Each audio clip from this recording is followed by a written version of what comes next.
السلام علیکم ورحمت الله وبرکاتو. دغه ویډیو ګورئ میس کې که خسته ویډیو ده.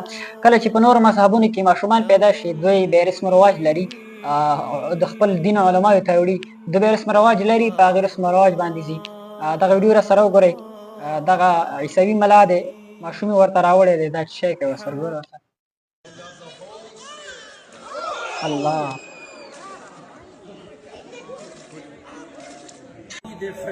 دا یهودي ملا دی.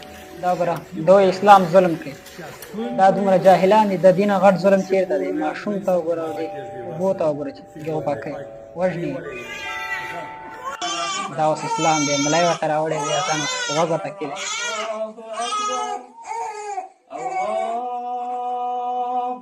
ومکتل ماشوم چې غلی شو. یعنی اسلام دغه د الله تعالی په وحدانیت او یووالي باندې دلالت کوي. یعنی ماشوم ورته غوږ کېښود اذان ته. یعنی اسلام کې دومره سکون دی چې په اذان په اورېدو سره ماشوم خاموش سکون ورته میلاو شو. دومره جاهلان دي دوی عیسویان او یهودان او کفار بیا وایي چې اسلام ظلم دی. دین ظلم نور چېرته دی؟ اسلام معمولي د اسلام څومره خسته قوانین لري، اصول لري. الحمدلله الله مسلمانان پیدا کړي او الله تعالی دې موږ مسلمانان واخلي.